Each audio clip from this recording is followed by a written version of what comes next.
Pedro from A&P-Reacts. I'm here today with Nathan of Sanhedrin to talk about the latest upcoming record, Lights On, out March 4th on Metal Blade Records. How are you doing? I'm great. I'm living the dream. You seem very excited about living that dream.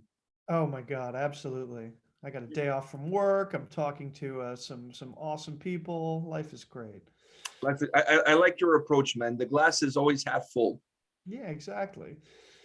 So speaking of approach, how was your approach and how much of that approach has changed from the two previous records coming into this album?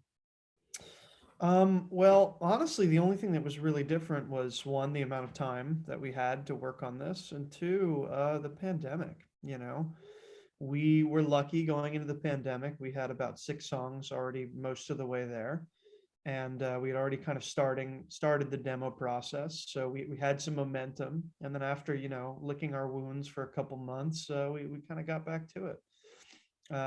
Musically, this is just kind of doubling down on what we're all about. We didn't want to kind of reinvent the wheel. We wanted to write something that, kids could listen to and be into. And, I wanted to write drum parts that 13-year-old kids could play.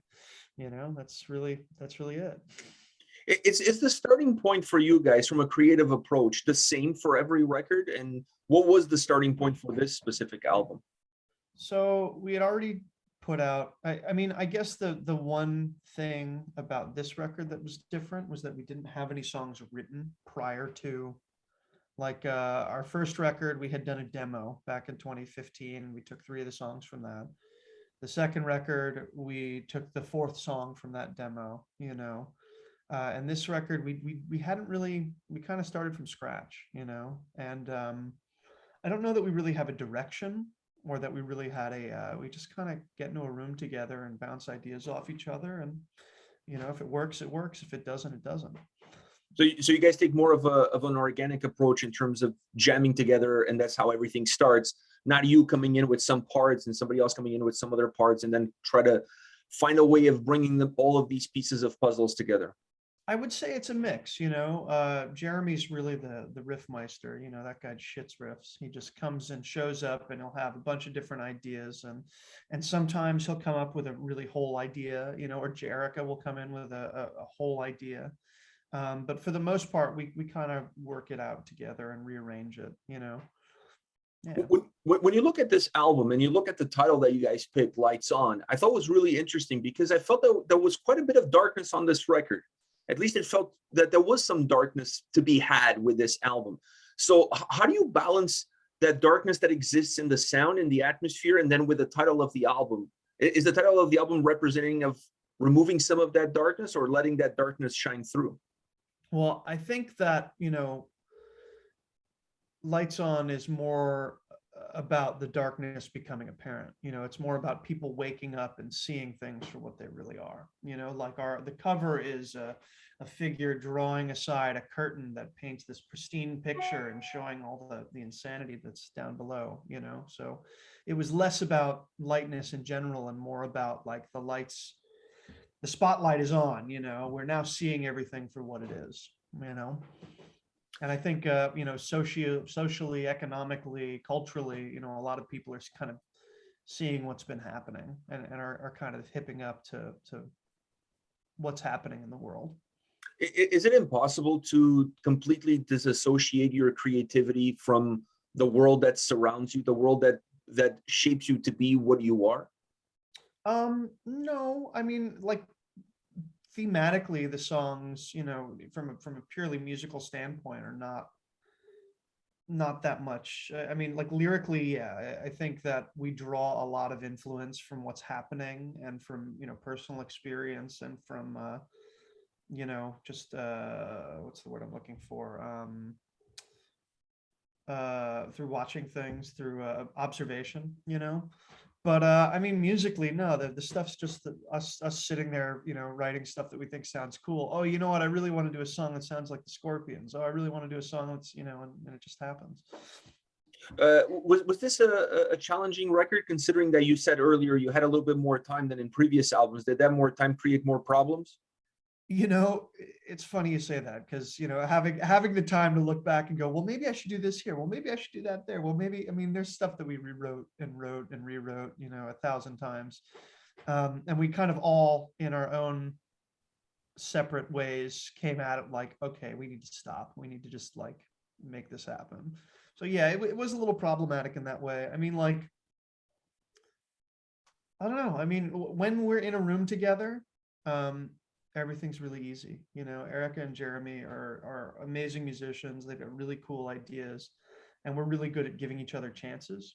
You know, the one thing I will say that was really hard was that it was a pandemic. You know, we spent a lot of it isolated, and we spent a lot of it in different parts of the state and the country, and, you know, all that. So that was hard, was not being in the same place, not being able to have that personal connection, sending stuff back and forth via email, etc.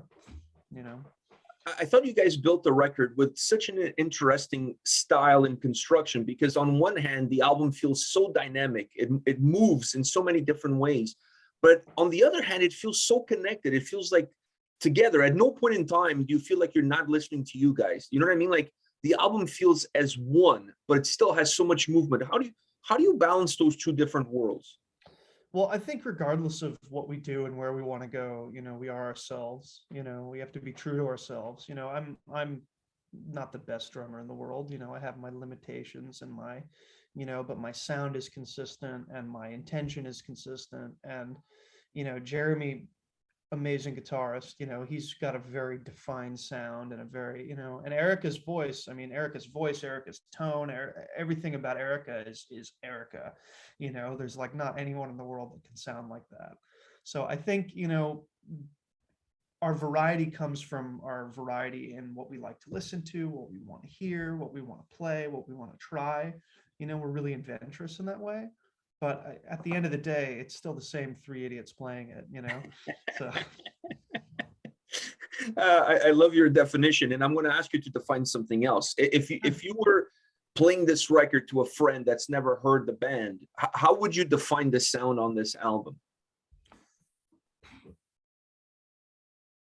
how would I define the sound of this record? Dinosaurs fighting each other. No, in all seriousness, that's a really tough question. Let me think about that for a second. I would define this sound as everything I want to hear, you know, with playing with the best people in the world. I don't know. That's the closest I could get, you know. I'm going to tell you how I define, because I was Please. showing your record to my son, 17-year-old kid, in the car yesterday. And before I pressed play, I was like, he's like, okay, what do they sound like? And I was like, they're Black Sabbath if Black Sabbath had a female singer. That's how I went with. So what do you think of that definition? It's humbling. It's amazing. You know, I don't think anyone else in the band would be upset with that. I think that's pretty fucking cool. My question would be, are we talking like Dio Sabbath? Are we talking Ozzy Sabbath? Are we talking about just all of it? You know? In my mind, I think it's a little bit of Dio and Ozzy. There's a little bit of those two worlds in there. I mean, there's other influences as well, because as we were listening to it, my kid was like, wow, that feels a little bit like Motorhead right now. And so there's other influences as well. But I think you guys have a very unique sound in terms of how you bring all of these different pieces together. That's for sure. Well, thank you. That's awesome. I appreciate it. Now, what do you feel is the biggest factor? You already mentioned that the lyrical content of the band is somewhat driven, at least on this record, somewhat driven by the world around you. Does the world around you drive the content in terms of the lyrics, or the sound that you guys create for these songs also inspire some of that lyrical content? There's definitely some of that, you know. I mean, like on our second record, The Poisoner, the first song is called Meditation. Literally, we were just playing this song and Erica stops and she's like, the song is like a meditation in E minor, you know, and that was the name of the song. You know, it's not really about anything, it's just, you know, a thing, you know. So there's definitely, that does happen a bit. I mean, I'm trying to think of specific examples in this song. I mean, like the title track obviously is about what it's about, correction. Erica's been talking about, there being too many people in the world for a very long time. So, we just happened to luck out and have a global pandemic, Use your words carefully. Yeah, exactly. Definitely not a good thing. But the timing, of a major historical extinction and writing a crazy, gnarly heavy metal tune and having all those themes kind of intertwine was kind of, I don't know. I think it's a mixture. Yeah, sometimes it's the world, dictating. Sometimes it's the heaviness of the song. Like Scythian Women is a prime example. Like that was our first effort dipping our toes into history metal. So Erica had read when we were on tour in Europe in 2019. She was reading about the Scythian women in Russia, and the mass graves of, families of women with their legs broken to look like horses, and when Jeremy came in with that galloping riff, it's like, that's what that song is going to be about. So I think a little bit from column A and a little bit from column B. Do you, as a drummer and as a musician in general, do you approach each of the records of the band as a collective effort in terms of what you want the next record to sound like, or do you bring a little bit of what you want yourself to be represented as on a specific album? Well, I mean, both. I mean, for us, it's pretty organic. We'll write a song, we'll kind of start out with some intention, we'll try a couple different things, some things work, some things don't, and then once we have a bunch of songs, then we start thinking about the record. So I think it really starts with the songs more than it starts with the record and the intention of the record. But as things start to take shape and as things start to, I don't know. I mean, as a drummer, like I live in New York, and I don't know if you've ever been in New York, but it's crazy. Everyone's working all the time. Everyone's killing themselves just to pay their ridiculous rent and, keep everything together. So, I mean, I don't have as much time to practice as I would like. I don't have as much time to be creative as I'd like. I don't have enough time to sleep, a lot of the time. So, I think for me, it's as a musician, it's about putting my best foot forward, testing the limits a little bit, but also like, getting comfortable, and putting off the appearance of comfort, even if I'm not. Like on this record, Change Takes Forever, that song, I love bands like Gojira, and there are so many amazing, awesome technical drummers out there. And like, I'll never be Mario Duplantier, ever in a million years. That guy's amazing and awesome. But at the same time, I can't imagine a 13-year-old, 16-year-old kid sitting down listening to Gojira and going like, I'm going to play this, So on this record, I wanted to have a little bit of that, energy, but at the same time, I wanted to make it more accessible for, mere mortals like me and like other people who are gonna, listen to stuff. So, yeah. I'm glad you mentioned that song, because that's my absolute favorite track on the record. I was actually shocked that you guys didn't make that one of the singles, because such a hooky, such a catchy song. That chorus is outstanding. Thank you so much. I just absolutely love this song. How did it all come together musically and lyrically? Because the lyrics of this song are so interesting, because it's so true. The message that you guys putting together with this song is so true. Yeah. Erica is our lyricist. Erica writes 99% of our words, and she's been around. She knows what's going on. She's done a lot of living in the short time she's been on this planet, and is like a really remarkable human being. The wisdom that comes out of her shared experience. Erica and I met when I was 19. She's a little bit older than me, and I, over the years, as I've gotten to know Erica, know the people who are close to Erica, know about her, past life in San Francisco and other bands and all this other stuff, I'm just like blown away at the person that she is, and at her perspective, and at her just her mind. So as far as where those words came from, I would say from Erica, and from her world and from her mind and from her perspective. But do they resonate with you? Do they resonate? Oh, absolutely, because in this day and age, nothing happens quick. Everything takes tons of effort, takes tons of time, and it's like massive and difficult and, hard. And I think the music itself, like that was the second to last song we wrote for the record. And it ended up coming out really, really good. It took a long time to write and to figure out and like how to do it. And some of the things we didn't even think about until like weeks before we recorded it, like those crazy harmonies at the end and all that stuff. So I'm really glad you like it. Oh yeah, absolute favorite. I mean, it's just Awesome. such a phenomenal track. I mean, if I'm showing this album to somebody, that's the song that I'm starting with. And then from that point on, you can just pretty much go anywhere. You're not, if you're, it's like playing Battleship without hitting water. Do you know what I'm saying? Like, you're always hitting something with this record. And you talked about the drums being accessible. Is there a song on this album that the drums are not just only accessible, but there's something that you're really looking forward playing live? Oh man, I mean, a lot of it,